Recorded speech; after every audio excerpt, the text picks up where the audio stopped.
dashing, yeah. Yeah, of targeted jumping. Really. I mean, just the idea of like, particularly as a guy who's supposed to, a character who's supposed to be super agile, just this idea of and it could Yeah. have even have been a targeted jump, Yeah, you don't need the... that was like the feature that like, oh man, if only we had thought of that and put that into Thief. Yeah. Like, you don't need the sort of magical ninja conceit that Dishonored had to make that particular thing work. Right. I think that would have made Garrett feel really, really cool. Yep.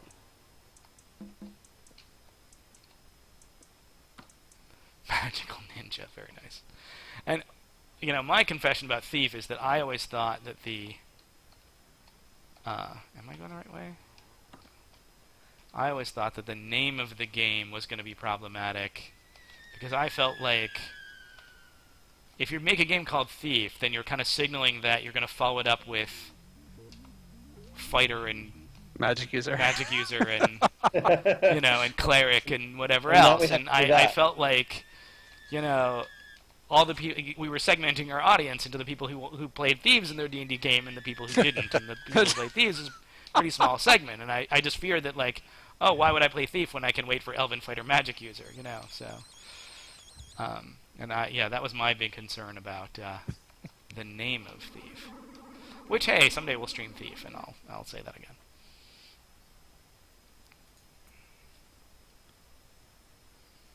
I'm just trying to figure out how to get over here.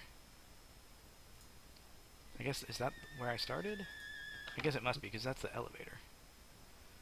I just want to clear out the map. I just at least fill out the map. And make sure I haven't missed any. Ooh.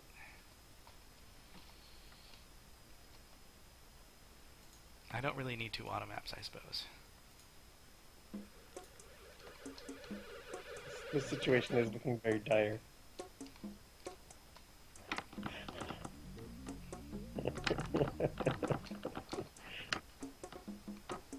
What's going on?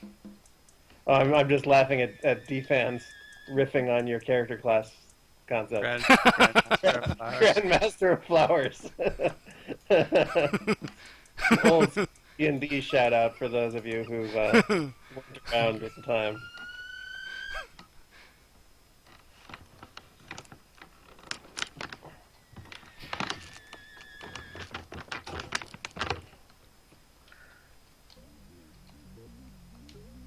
So I don't remember if I actually I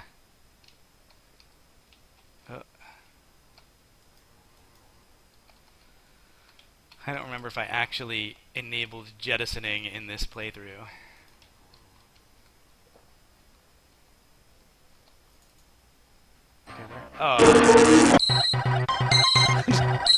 Oh. Oh. Maybe I should just leave because I'm just so wounded. You were doing so well, kind of. I'm just so wounded that maybe I should just go. Go stock up on resources for a while. Yeah. Somebody in chat much earlier recommended just running through them and not bothering to try to be so thorough. He said that unless you do all of the security cameras, that will get you something. But if you're not doing that, it's not worth it. Oh, okay. No idea. I think it was the same guy. That's fair. Yeah, I mean, if by all means, like if I'm supposed to be like, feel free to like crib notes me through this. Like if there's someone on chat who knows, like, hey, you should just do this next thing. I would totally take that advice. Yeah, well, he wasn't super specific, so I let it go. But yeah, if we want to do Twitch plays Shock, then by all means. Am I going the right way? I just want to get out of here.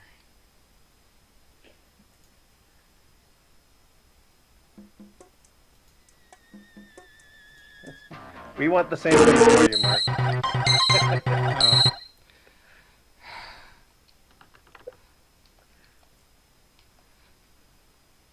What combat difficulty are you on? 2. Okay.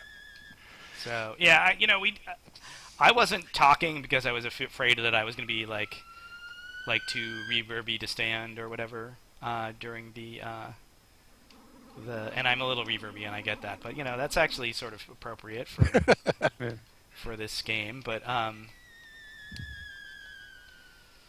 I wanted to talk a little bit about the difficulty screen, that we started on, and this is a game where, we had 4 different axes of difficulty, and the elevator begins to move. Wow, I got there really, really quickly.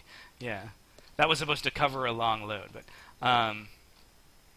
we had these 4 different axes of difficulty, right? And you can crank them up to 3, and you can crank them down, basically easy, medium, hard for each one. And then we also had basically an off for each one, which I think was pretty interesting, that you could just turn off combat and basically nothing attacks you, and it's a one-shot kill. And you could turn off plot, and no doors are locked, and you can just walk through and shoot stuff. Just play the game like a shooter.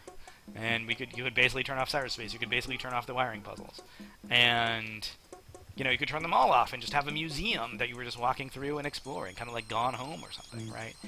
And so we were kind of making this game, and we did have friends, who would play the game on Plot 0 or would play the game on Combat 0, and so I felt like we were, as hardcore of a game as this is. We were making it for a pretty broad definition of what hardcore might be, right? And I think that, that's something to think about in light of... Save here. In light of some of the stuff that's been going on the internet, let's say, right? Like, what is the size of the tent that includes all gamers? Right. 692. 043. Someone will tell me what those numbers mean someday. Okay, I can go back to 3.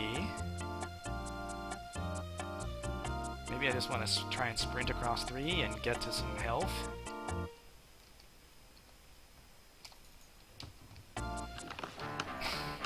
Har. But hey, this isn't a game. This isn't a level where death is painful. So. Yeah.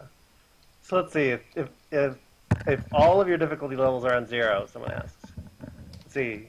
No monsters attack you. All monsters are one-hit kills. No doors are locked. Puzzles are one-click solve the puzzle, and cyberspace terminals are one-click get the things from cyberspace, something like that. It's possible that it's just you have infinite health in cyberspace. Yeah, Cyberspace 0, you have infinite health, and I think it turns off the stuff that pushes you. The wind or whatever.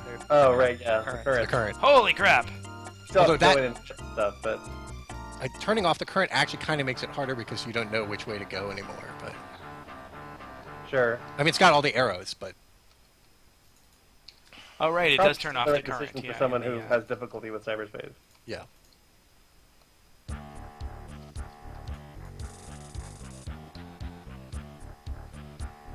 Wizard is about to die. Yes, I see. You died a while ago. I died a while ago. I just went back to levels where I can safely die and not worry about it too much. Where I can safely die. Yes. That's very poetic. Yeah. Not enough energy to fire a weapon.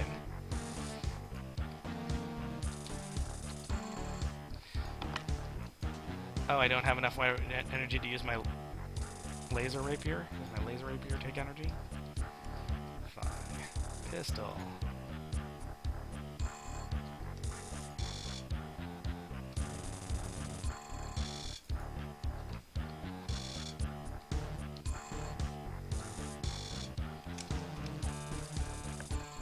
Alright, so I was trying to find... Oh, hello. I was trying to find the energy station, but I guess I can just go to another level.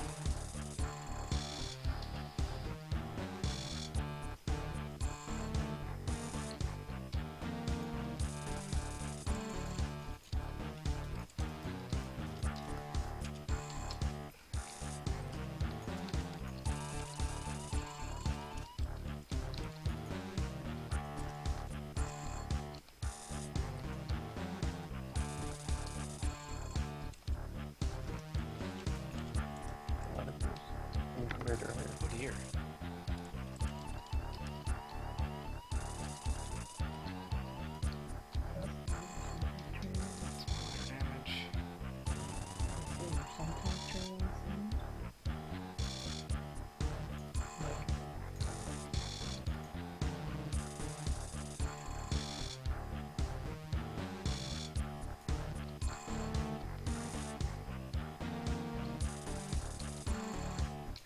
I don't really want to fight my way into the reactor, I don't think, at this time.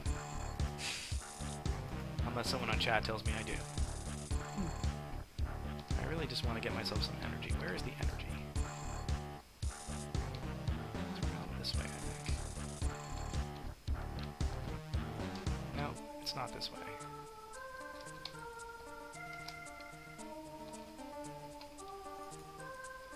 Right, there's the shield generator.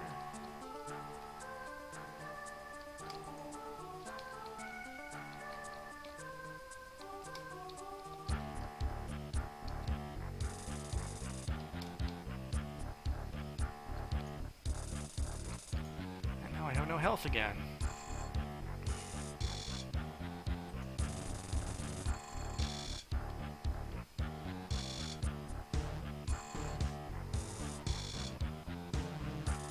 Yep, there's the...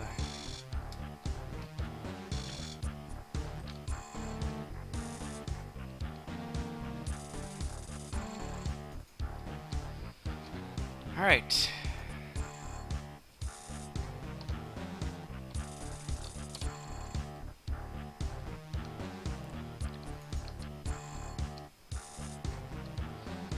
Maybe one of you guys should read me a walkthrough.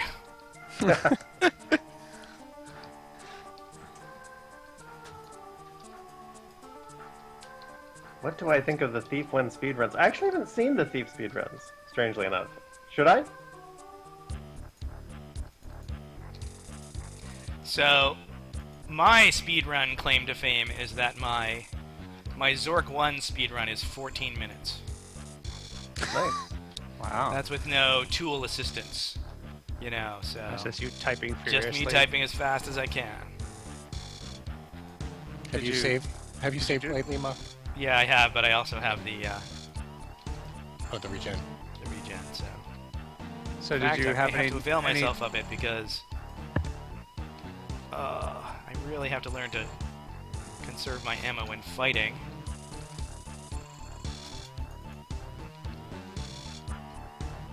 Did you do your 14-minute Zork speedrun with notes, or did you do it all by memory?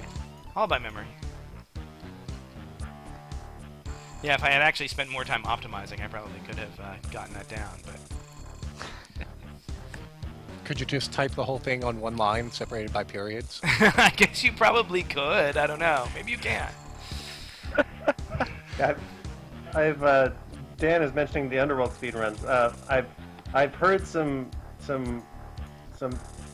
improvements on these records from subsequent players, but for a while there, Kevin Wasserman and I, playtesting Underworld, were having a competition for speedrunning.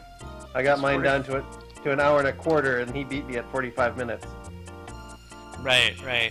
I think the Wasn't there Underworld like some 2 crazy speedrun stuff was 3 involving hours. like jumping with a pole and Oh yeah, no, there were some pretty weird hacks involved in getting the Underworld speedruns going. yeah, like you jump to put your silver sapling someplace where you normally couldn't get to, and then dive to your death in the lava and end up where you planted the sapling, and like it was good stuff. Nope, don't know it again. One person suggests going to deck 4 or 5 to get medkits. Okay, let's get to the freight elevator. Let's see. Let's look at the map. Okay.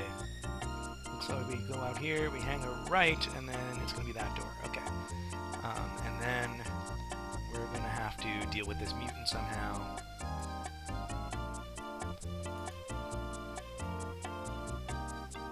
Oh, great. We're using the wrong weapon.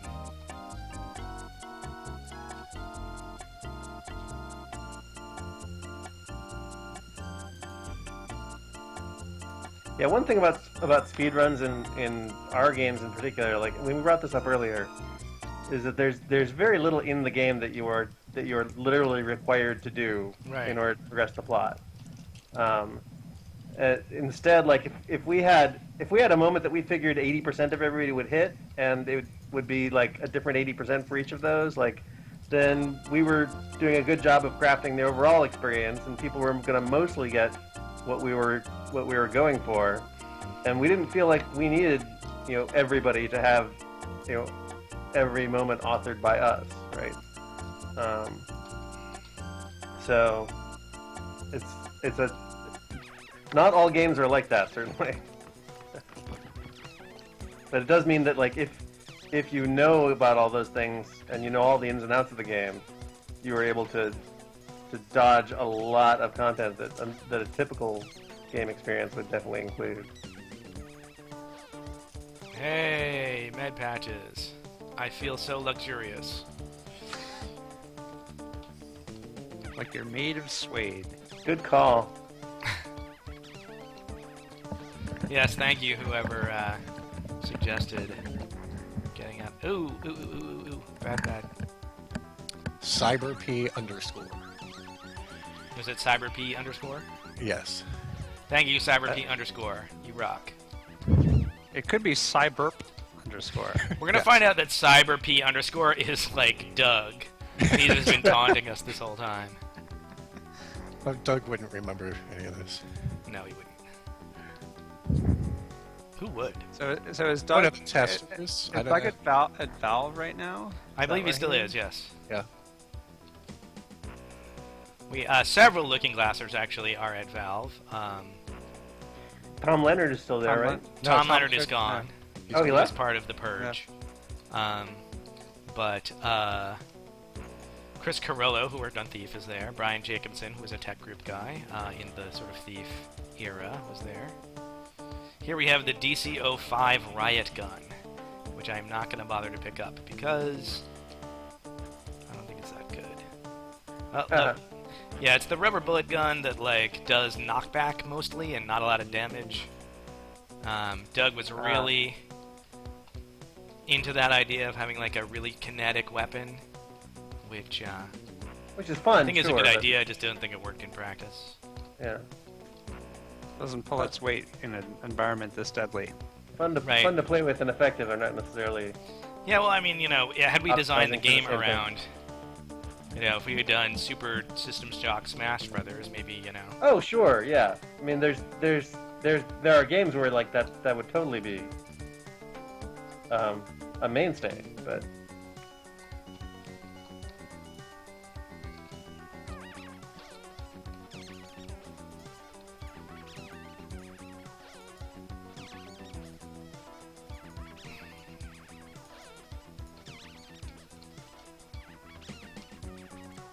So I don't remember. Did we set up the treasure tables on guys so that they drop the stuff that kills them, or? I don't remember. I doubt it. And that's Doug's head. Zap. You Not because it's bastard. Doug, but because, all non-useful heads can get vaporized. Ninja Running Wild is recommending Matt Weiss's podcast series of interviews with Looking Glass people, and I definitely second that recommendation. Yeah, absolutely. Especially mine. Yeah, and if you can get over the fact that I say like every 30 seconds, my interview with Warren is actually really low. Is actually, I'm really proud of that. So, and it's got me doing a lecture on Oasis, which is a game I worked on that is this sort of puzzle strategy game, Civilization meets Minesweeper, that won the Seamus McNally Award 10 years ago. Perhaps you would like some- Oasis was 10 years ago? Oh my Yeah. god. 10 years ago. That was a humdinger of a game too. Yeah. That's horrifying, though. that Yeah, it's isn't not- it? You just got someone on the chat from Colombia Oh. congratulating you, or thanking you, or both. Well, I think he's thanking us. All right. Well. Sayonara, Colombia. Oh, speaking of what we were speaking of, I might as well mention. I did an interview recently with the MIT Game Lab and the Education Arcade. I think they have a massive one of the like massively online course coming up at MIT this fall through edX. They got a bunch of of industry people talking about Do it yourself, Mark. about their topic. So if you're interested in that sort of thing, all that edX stuff is incredibly available to pretty much anybody. Neat.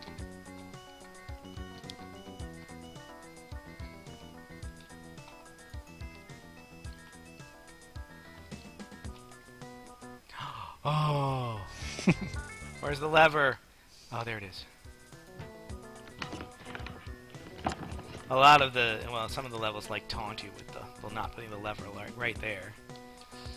Like level 2 is like you find the bay, and then you gotta actually work to find the lever. I blame Tim. Huh.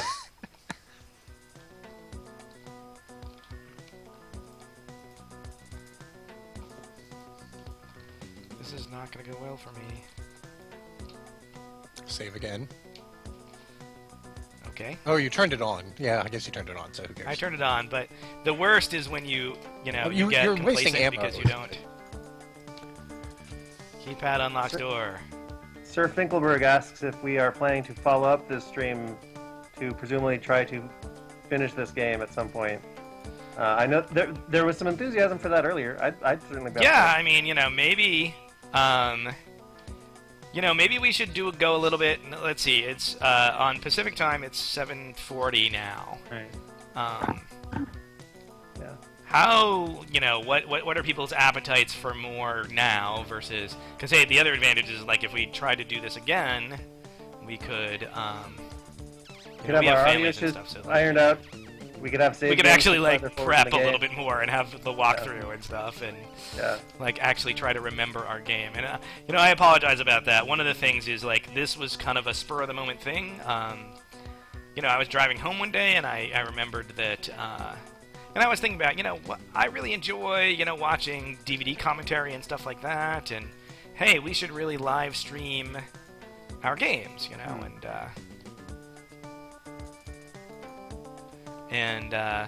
then I looked around. And I was like, holy crap! It's the anniversary of System Shock. Let's live stream System Shock. So, and that was like a week ago. So, I did play through the first couple, through the reactor level maybe, but I didn't really have a ton of time to.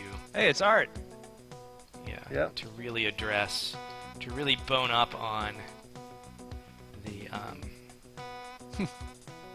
Yeah, you're definitely seeing some rough edges here because of all of that, but I'm having a ball. When you said appetite, it reminded me though that it's now 10:45 here in Boston, and I haven't had dinner yet. So. Well, yeah. I mean, I'm gonna time I've got out iron eventually rations when and I. stuff, so what happened to that? I'd be fainting now if sympathetic supporters hadn't brought me food. Ah. There you go. I'm just trying to get the right mini pistol. Oh, it didn't matter. We're so cruel, not giving you weapons with ammo in them. Dashes our hopes. Okay, so what are we doing?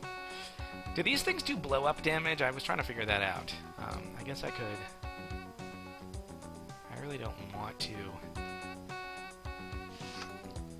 What, the reactor cores? No, the CPU cores, yeah. Yeah, I think... Well, yeah, they do. They do blow up damage, so... Hey, look, a battery. Let me turn that on right now. Blow those things up. So I can turn my shield back on. There you go. Oh, well, except that there's an energy thing right here. Shows you what I know. Who made this game? Some doofuses. Some doofuses. Yeah, so, alright, I mean, we've been at this for 7 hours now. Oh my god. We've seen the reactor level. We've seen, not all, maybe 6.5 hours, right? Yeah, basically. We've seen the reactor level. We've seen the,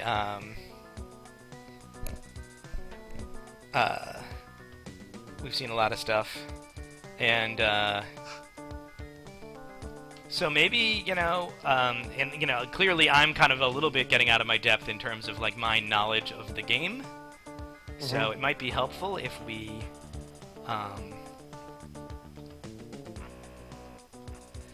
Watch how will this we space, is what you broadcast say? to people? Oh, there's the security camera. It's right in front of me.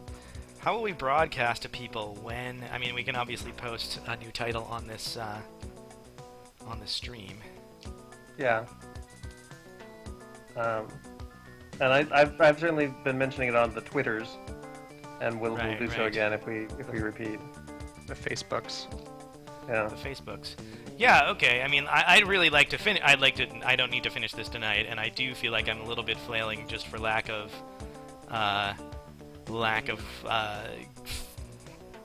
familiarity with. Lack of prep. Lack of prep. And I think I did prep the first few levels, but Well, yeah. I didn't. I wasn't able to get all the way through. So I'm thinking what we ought to do is, I hope this is being permanently recorded. If it isn't, then I'm gonna cry tears. I think my OBS is set to permanently record. If not, I know that Twitch does keep a little bit of an archive, and we can probably export that.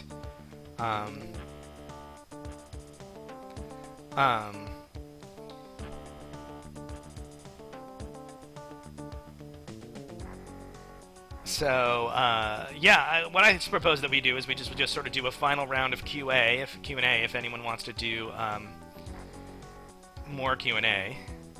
And now's your chance. Now's your chance, and then we'll probably, call it in the next 15, 20 minutes or so. And I'll keep these save games, and we'll Pick up at a later date. pick up at a later date. I'm going to move to the freight elevator.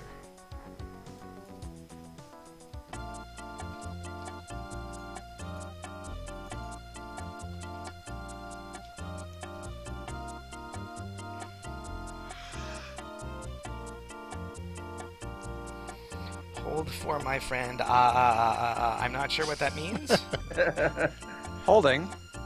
but I'm going to assume that means your friend's trying to desperately log on because he has the world's awesomest question.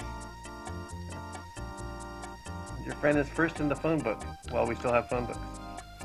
What is our biggest regret about the Shock series, or its Ooh. spiritual successor, Bioshock? I would say the absence of marketing and any other factors that contributed to its lack of great commercial success. Yeah, I mean, certainly. I mean, it did well. Don't get me wrong, but it didn't do like gangbusters well, and part of that was that I don't know that Origin really knew what to do with it. Right.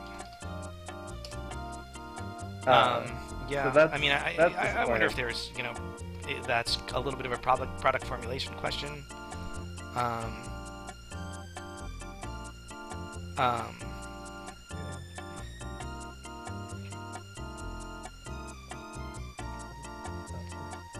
And yes, thank you we're doing elevator music for Q&A, right? So stuff is scrolling by really quick. Biggest regret, I guess my biggest regret is the legal entanglement. It's like I understand why it was done, but the fact that like there aren't going to be any more shocks because of that it's not something that I would necessarily go back and change, because who knows how you can't live in a counterfactual universe. But like, hey, my biggest regret is that there's just no hope of ever, or very little hope of ever, like crowdfunding a Shock 3. That's I would say that's my in particular, I liked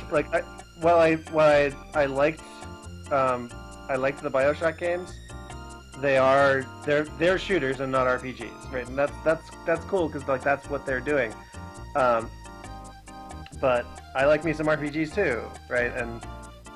And so the more of this kind of game that I could get, the happier I would be. And getting to work on it would be good too. So I kind of agree on that score. Just that System Shock, like per se, has not continued since Shock 2.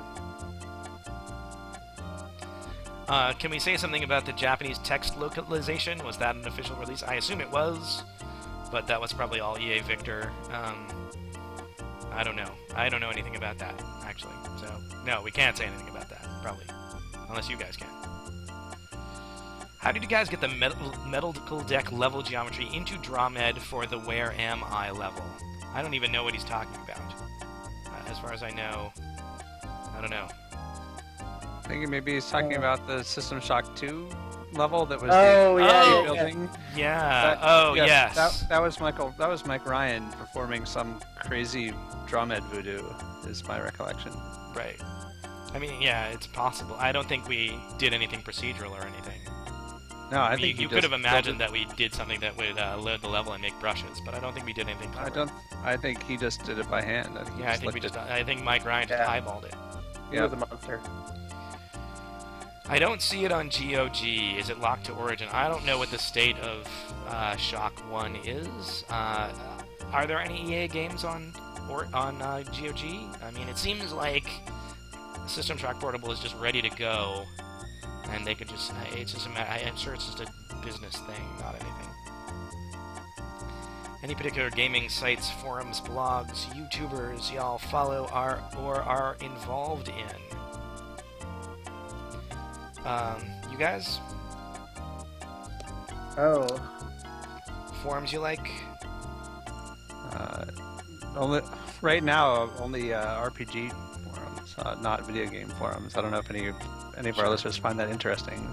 I did a Q&A earlier this week on SystemShock.org as part of the lead up to this. Mm-hmm. Yeah, I don't really have anything. I'm open to suggestions. In fact, if people know stuff that is really cool. I mean, obviously we read Kotaku. Yeah, but there's nothing that I really attached to. Is the point? Where it's this is totally cool, and I would recommend it. So I'll mention, I don't know that this translates at all, but so I watch these YouTube videos. It's a group called ShackTack. They make Arma co-op and competitive games, and it's a serious military sim kind of game, but they just take it in a really balanced way between fun and realism. And I don't think there's really, you can kind of maybe see a little bit of the simulationism of LGS is maybe a little bit of why I like it, but it's pretty different. Cool. Can we have the game design document for educational purposes? I have no idea if the game design document exists anywhere. Yeah, I don't have any of that stuff. Yeah, I don't know. Any room for atmospheric, slower games like this and Thieves in the modern market? That's an interesting question. I think, the thing about that is that the space for indie games has really been improving in the past few years.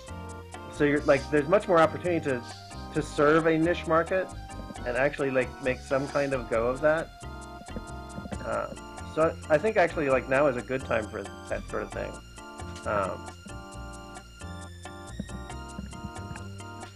Would you entertain the possibility of a new successor to the Ultima Underworld formula with the indie community? I don't think I understand. Well, I mean, there is an Ultima Underworld successor being worked on. Yeah. In fact, there it is, right down below the. Yeah, down on the bottom of the feed. You can learn about Other Side, which is actually working on an actual link successor. on the page, yes. And we're pretty indie, and that we're small and we have no money, so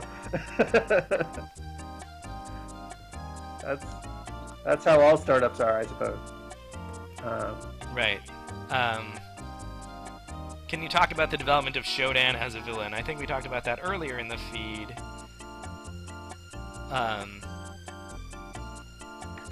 Really, the right person is Austin to talk about that. So. Yeah, in broad strokes, though, some of the stuff that this is kind of covering ground from earlier in the feed, as you say, but there was a lot of points of reference there on earlier, nefarious AIs gone amok. Her personality was really synthesized from a lot of prior art, and we have to give full credit to that. there's a lot of ideas there about like what we wanted out of the relationship between the character and the player, and like how we as designers were kind of had her as our proxy, so that like every time we played a cruel practical joke on the player, we were able to assign blame to it to Shodan. Right. So there's a huge difference between like, oh, that was totally unfair, these designers suck and I hate their game, to like, that was totally unfair, Shodan, you're such a dick.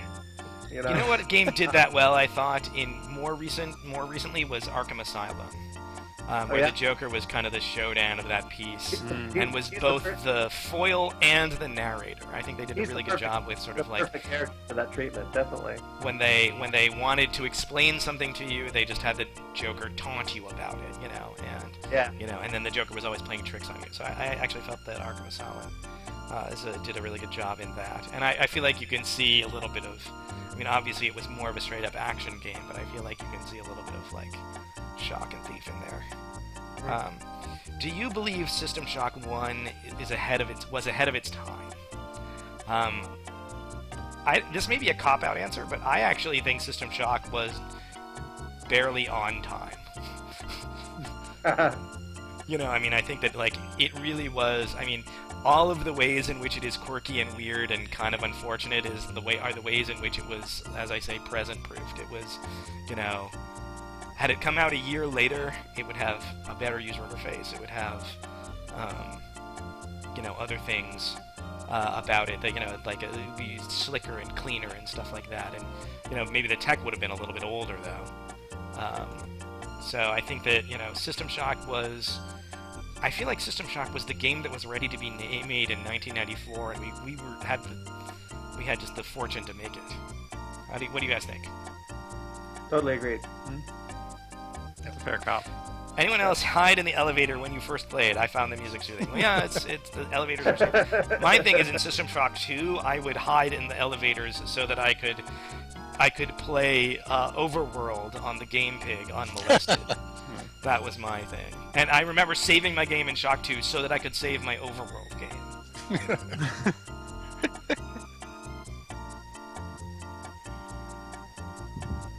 Not Q&A, but when I was 11 years old, I used your elevator music for a PowerPoint presentation of mine.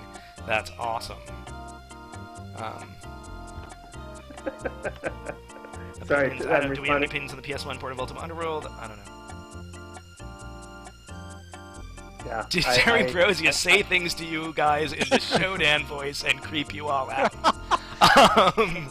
Well, she couldn't do live post-processing of her voice, so she, her ability to do the Shodan voice is limited in real time. Although Terry's voice is also in the Terra Nova installer.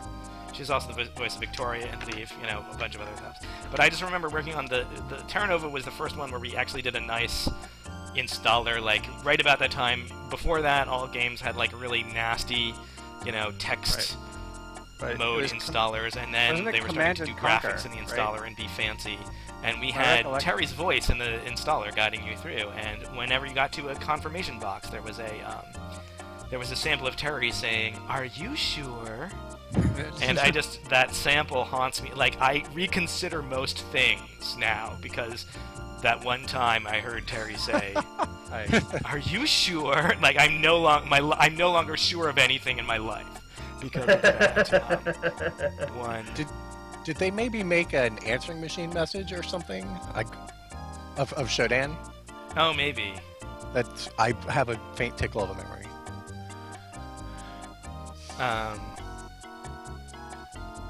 Let's see. Opinions of Thief Deadly Shadows. I didn't finish it. I enjoyed what I played. I do kind of regret that it had to be Deadly Shadows and not Sneaky Shadows. Yeah.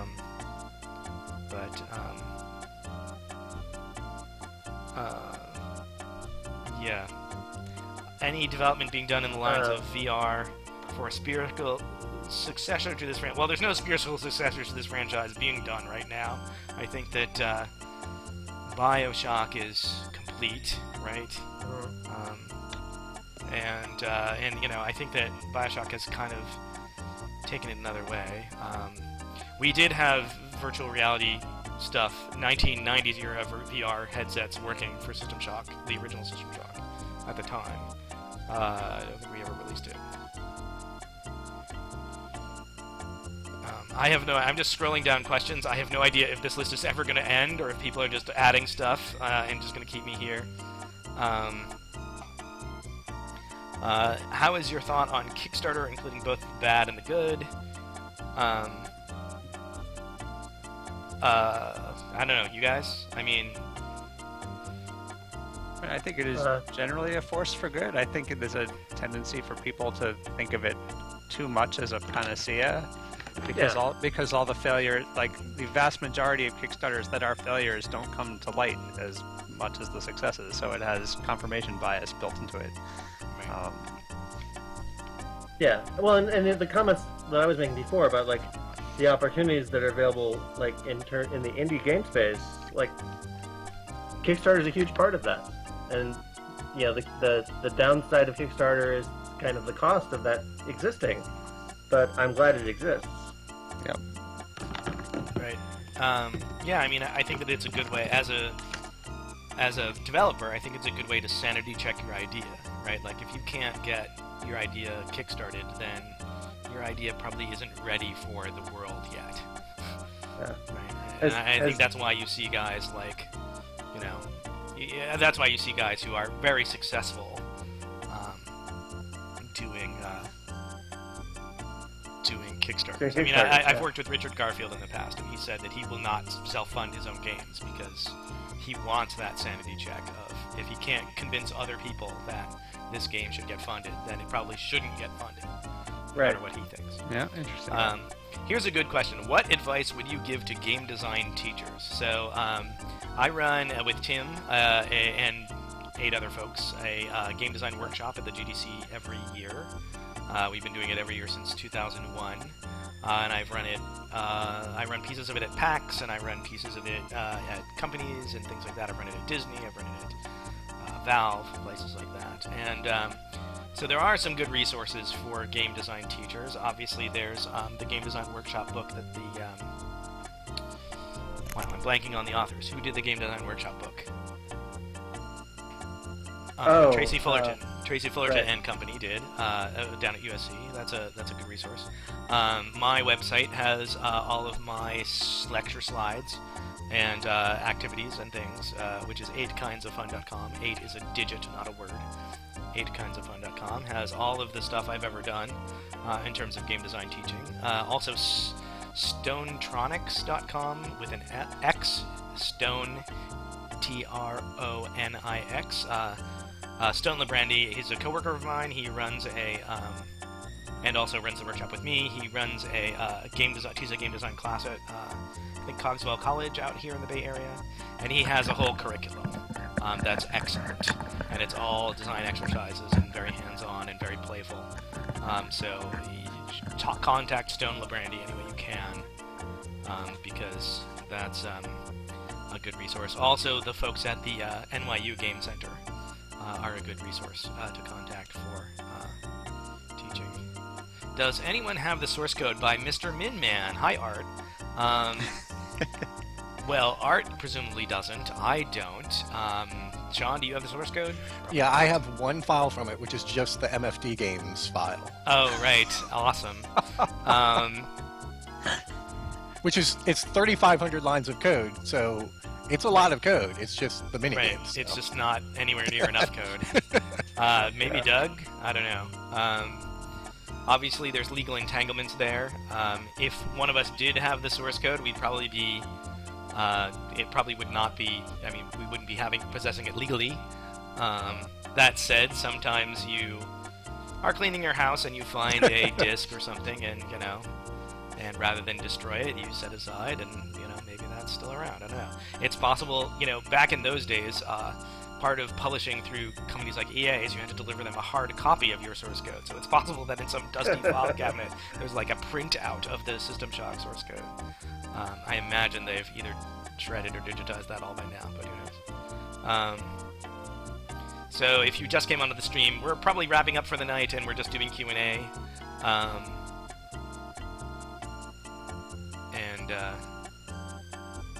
Yeah, and I'm just going through the chat, answering questions, and with Dorian and Tim. What are some of your favorite games from the 16-bit era? You guys? Sonic. Yeah, certainly that. I guess Shock is sort of the beginning of the 32-bit era. Space Rogue, that was fun. Paul Narath special.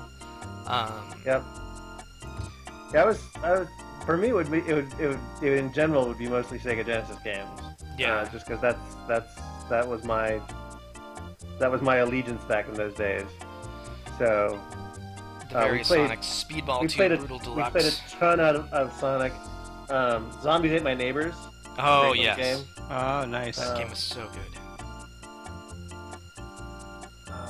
Yeah. There's a bunch of them.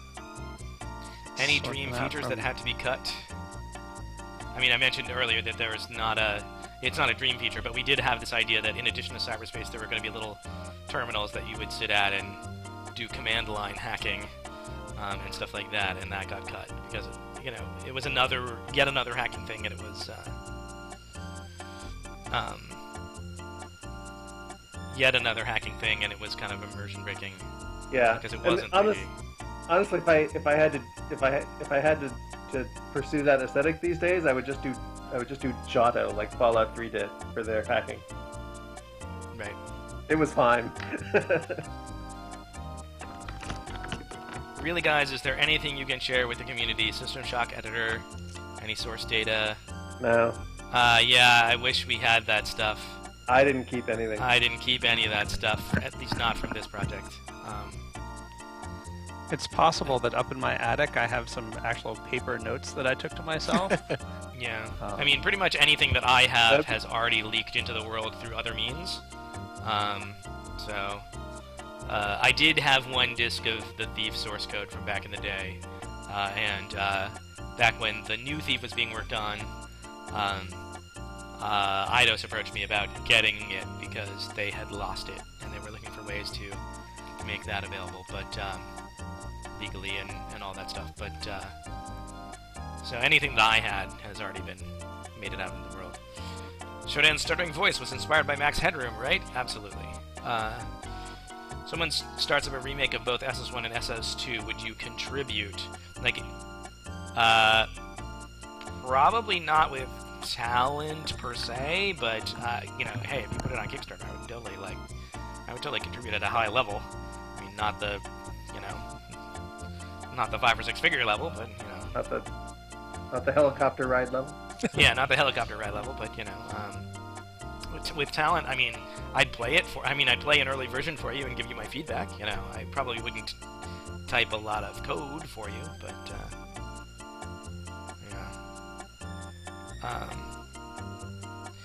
Shodan was originally written as male. Who's the original choice for the voice? I don't think we had a choice for the voice in mind.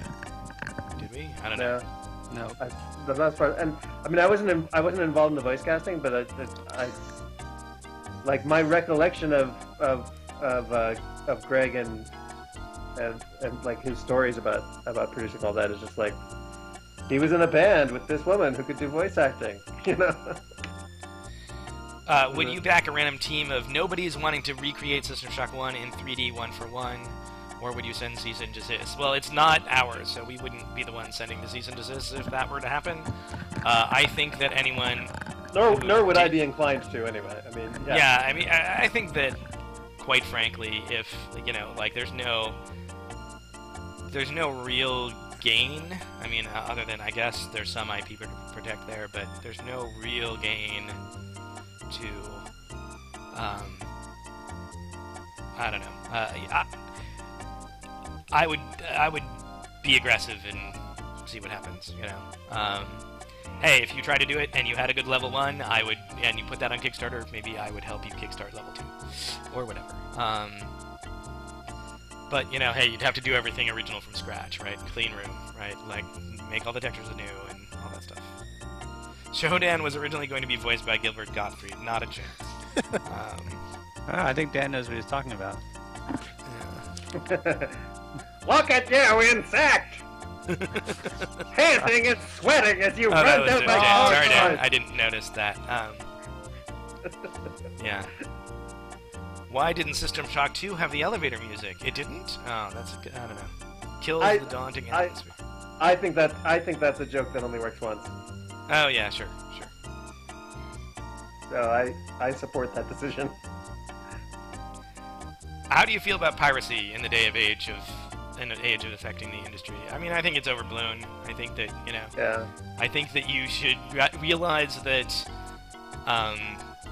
development costs money, and, if there's a game that you love, then try to get the developers your money.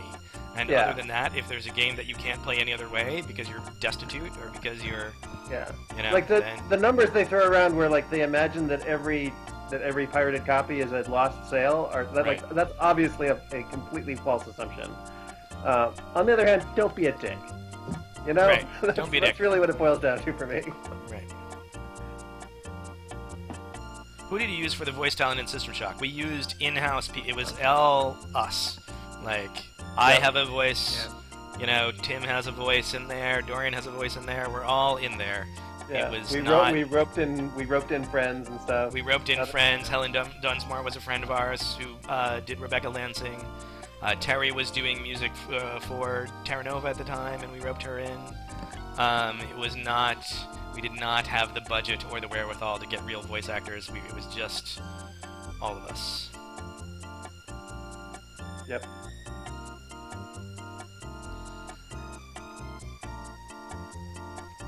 Yeah, it was all in-house, I guess. Has Terry ever voiced anyone who isn't trying to kill the player? That's a good question. I don't know. Yeah. She has. She was the voice of the Heart in Dishonored. The Heart wasn't trying to kill you. Yeah, the Heart wasn't trying to kill you. Was she the voice of the Emperor, too? Or the young Emperor? I don't recall. And maybe she was a helicopter pilot. Yeah, she had some other roles, as well as Shodan and Victoria and people who were trying to kill you.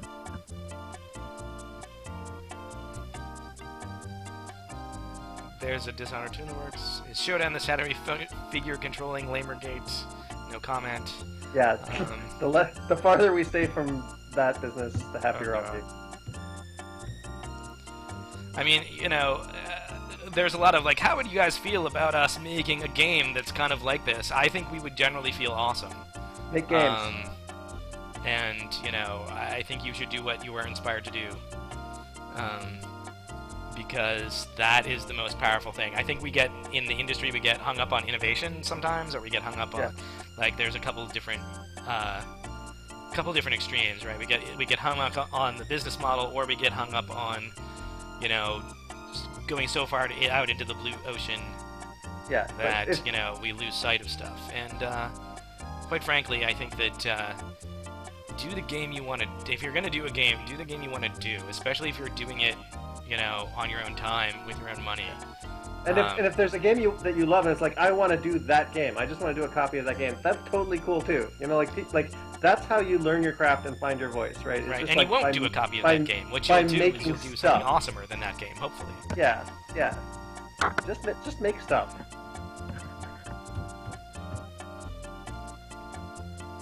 Why is the wrench the strongest weapon in Shock 2? I have no idea.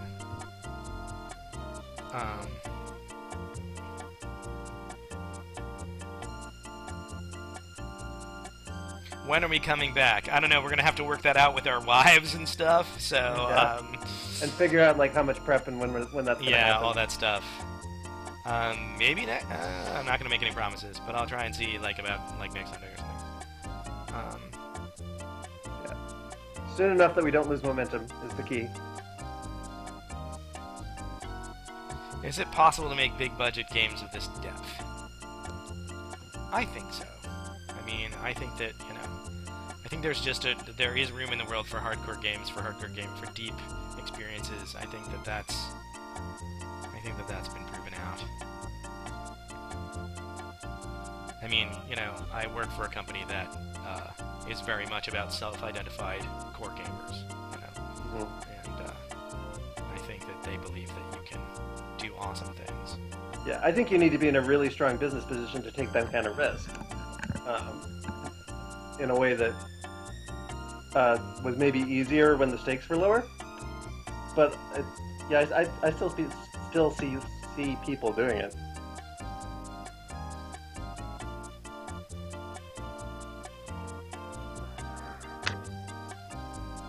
What inspired the cyberpunk setting of System Shock for devs personally? Yeah, I mean, Neuromancer, Snow Crash.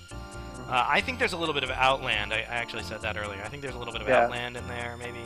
Yeah, we mentioned Silent Running with respect to the... Running with respect to the Groves, yeah, absolutely. The Groves.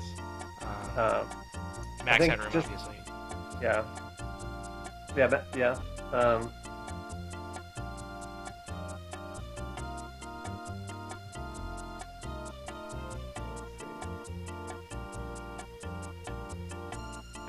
Oh, why Shodan and not something like Killtron 2000?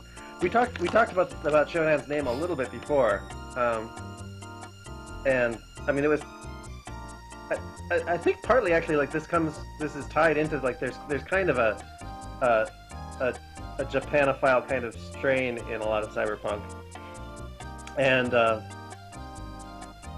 I recall like there was a comparison to the way that the name Atari like made the jump from being a Japanese term in the game of Go to being identified with this video game property. Right. And Shodan is also from that domain and from the martial arts, right? It's from the ranking system that using both of those. So I as I recall that was a play on all of that.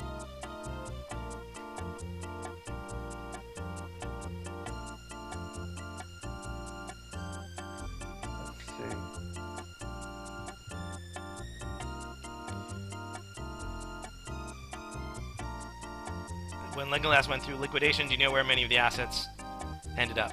Stuff like source code to games like Terra Nova, or builds of games like Deep Cover. It's a shame that that kind of stuff is lost. I think it's mostly Eidos has it all, which is say Square, but don't know. And to what extent any of that has been retained in any usable form, I have no idea. Do you feel like the LGS ethos lives on, spread throughout the industry? Well, yeah, I mean, I think that,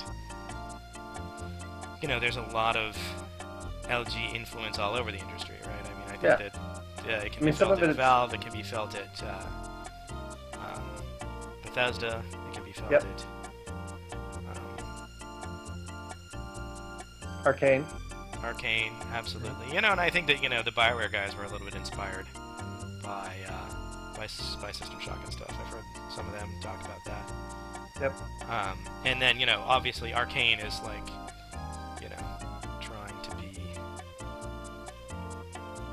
trying to be, pull that forward. And, of course, they're other quite explicit about it, other side is no doubt going to at least bring forward the underworld ethos, if not... Knock on wood.